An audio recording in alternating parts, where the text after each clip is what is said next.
ఈరోజు ప్రధానంగా ఈరోజు ఉదయం నుంచి మొదలుపెట్టాం గోదావరి పుష్కర ప్రారంభ కార్యక్రమాలు. గోదావరి పుష్కరాలు 2027 జూన్ 26 నుంచి ప్రారంభమవుతాయి.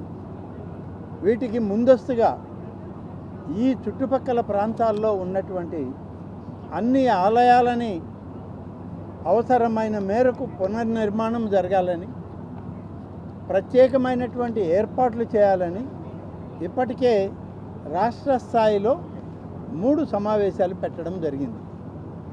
ఒకటి ప్రధాన కార్యదర్శి గారు అధికారులతో పెడితే, రెండవది సాక్షాత్తు ఈ రాష్ట్ర ముఖ్యమంత్రి శ్రీ చంద్రబాబు నాయుడు గారు 12 మంది ఈ గోదావరి పుష్కరాల పరిధిలో ఉన్నటువంటి మంత్రుల్ని ఒక సబ్ కమిటీగా వేసి సెక్రటరీలని మంత్రుల్ని కలిపి కార్యక్రమం పెట్టడం జరిగింది. వారి సమీక్ష కూడా చేశారు. వారు కొన్ని సూచనలు ఇవ్వడం జరిగింది. అనేక విషయాలని వారు ప్రస్తావన చేయడం జరిగింది. ఎందుకంటే ఇక్కడ ఉన్నటువంటి మా అందరికన్నా చంద్రబాబు నాయుడు గారికి పుష్కరాల విషయంలో చాలా అనుభవం ఉంది. ఎందుకంటే గడిచిన 2 ఇప్పుడు జరిగే ఈ 3 పుష్కరాలకు కూడా ముఖ్యమంత్రిగా శ్రీ చంద్రబాబు నాయుడు గారే గోదావరి కృష్ణా పుష్కరాలను నడిపినటువంటి అనుభవం కలిగినటువంటి వ్యక్తి. ఉమ్మడి రాష్ట్రానికి ముఖ్యమంత్రిగా, ఇవాళ విడిపోయినటువంటి రాష్ట్రానికి ముఖ్యమంత్రిగా ఈ పుష్కరాలను నిర్వహించడంలో వారే ఎక్కువ అనుభవజ్ఞులు.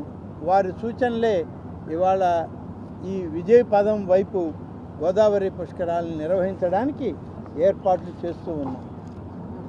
అలాగే ఉమ్మడి తూర్పుగోదావరి జిల్లాలోని అన్నవరం దేవస్థానంలో ఈరోజు కొన్ని కార్యక్రమాలని ప్రారంభించి, ఒకటి ప్రారంభం, ఒకటి శంకుస్థాపన చేయడం జరిగింది.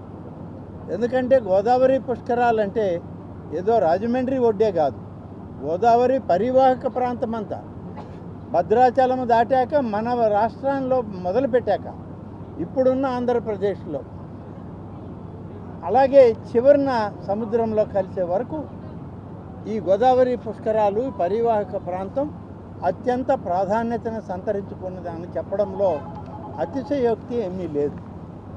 ఇవాళ మనం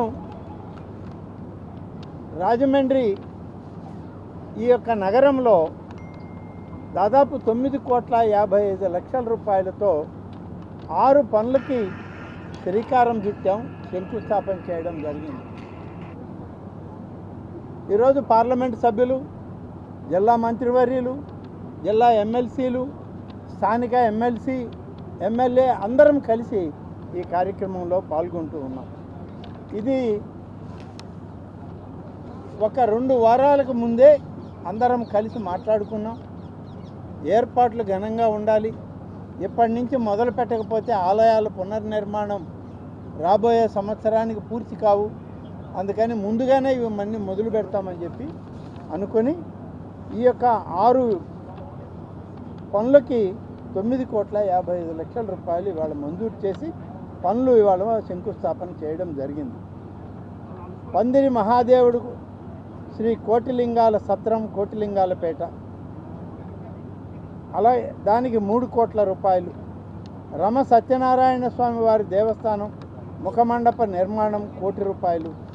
రాజమండ్రి నూనె వర్తకుల అన్నదాన సమాజం 70 లక్షలు.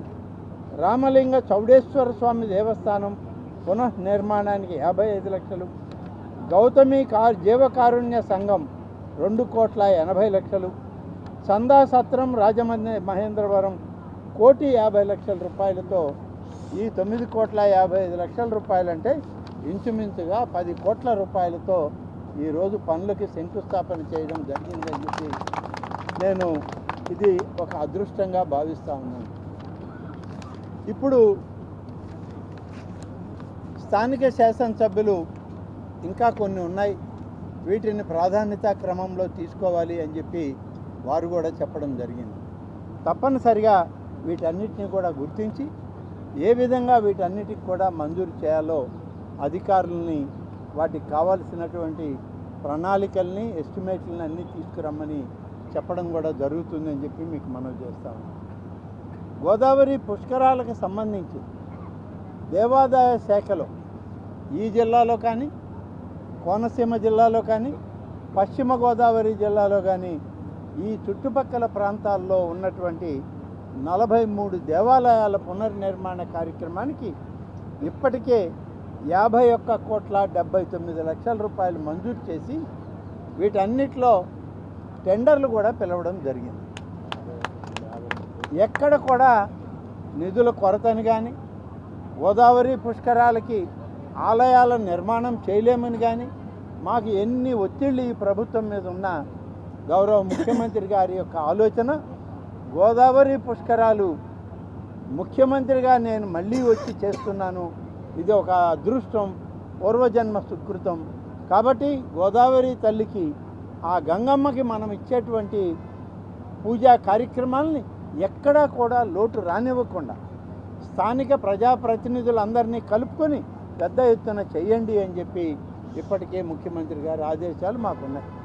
కూటమి నాయకులు శ్రీ ఉప ముఖ్యమంత్రి పవన్ కళ్యాణ్ గారు, అలాగే భారతీయ జనతా పార్టీ కేంద్ర ప్రధానమంత్రిగా ఉన్నటువంటి మోడీ గారు, ఇక్కడ ఉన్నటువంటి నాయకులు వీళ్ళందరూ కూడా కలిసి మాకు ఇచ్చేటువంటి పూర్తి సహకారంతో ఈ యొక్క గోదావరి పుష్కరాలని విజయవంతంగా జరపడానికి ఏర్పాట్లన్నీ కూడా పూర్తి చేస్తున్నామని చెప్పి నేను మీకు మనవి చేస్తూ ఉన్నాను.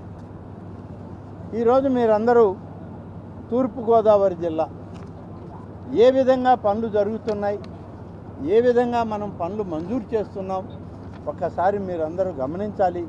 ముఖ్యంగా మీడియా మిత్రులను నేను కోరేది, గోదావరి పుష్కరాల విషయంలోనే కాదు, 23 మాసాలైంది మన ప్రభుత్వం అధికారంలోకి వచ్చి. ఈ 23 మాసాల్లో అత్యధిక ప్రాధాన్యతను ఇచ్చినటువంటి శాఖ దేవాదాయ శాఖ. ఇతర అనేక శాఖలు ఉన్నాయి, ఇరిగేషన్ ఉంది, రెవెన్యూ ఉంది, పోలీసు ఉంది, పంచాయతీరాజ్ ఉంది, అనేక శాఖలు ఉన్నాయి.